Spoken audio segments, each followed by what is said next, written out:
Last week, East Kentwood captured the Division I state soccer championship, blasting Sterling Heights Stevenson 6-0 in the title game. Falcons finishing the season with a record of 25 wins, 1 loss, 1 tie. Joining us here on Sports Overtime, the head coach at East Kentwood, John Conlon, and Michigan's Mr. Soccer, Jen Kotick. Kotick, I know we've said your name so many different ways. Kotick, you're used to that, right? Yeah, I'm used to it. It doesn't really matter to me anymore. So, well, fellas, thanks for coming in.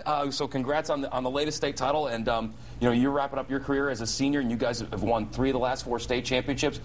It's nice to have guys like this when you've got Michigan's Mr. Soccer, and you also have the guy who finished in second. How nice to have this little run on this year's state title, but also what you guys have been able to do here the last few years. Well, having players like Jenin and Nerman and Taro definitely makes my job easier. They put the ball in the net, and they do exactly what I ask, and they're great players, great talents. Is it that easy, the way he just says it like that?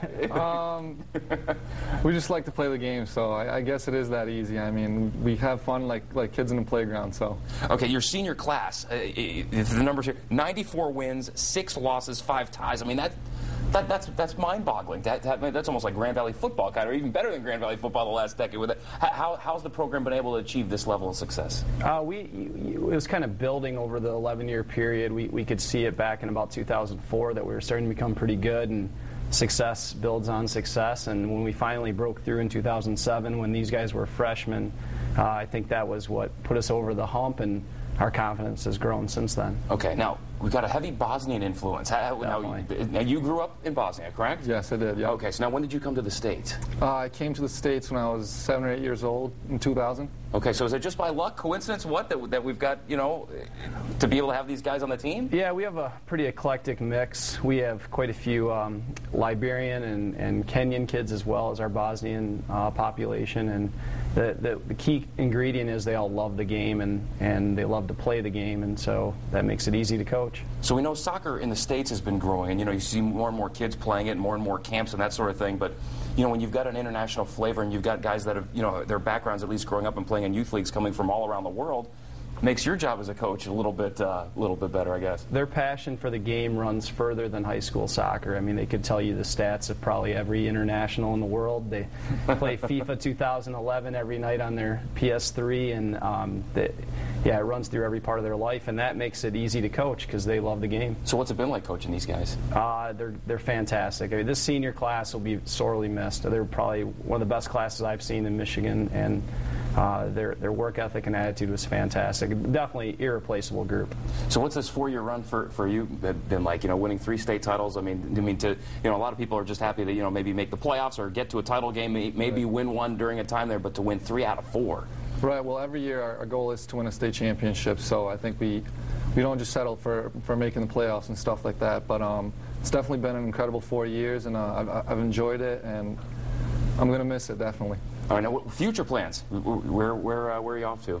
I'm currently committed to go to Michigan State next season, so I'm looking forward to that. Okay. Now, does it get to a point where on your team is there just so much of that inner competition? Because if you win Michigan's Mr. Soccer, your teammate finishes second, so it's almost like you're not really competing against people from elsewhere around the state, but it's almost like those daily practices and the daily grinds. Right. Well, yeah, that's actually the great part about it, is that our practice is very competitive, and that's a good way for you to get better. And if you work hard in practice, then you know that you'll get better, and having those guys next to you in games is definitely a lot easier to play with. So, okay, tonight the MLS Cup is being decided. So the pinnacle of U.S. soccer.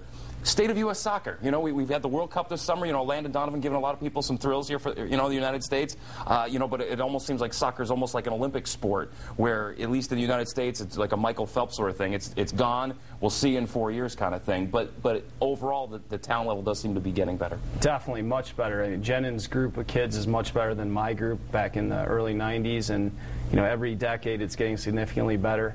And to sum up the state of soccer, if you had been at Uccello's during the World Cup for the U.S. games and seen the local camaraderie for the U.S. team, it was fantastic. Back in the early '90s, you would have never have seen that at an establishment.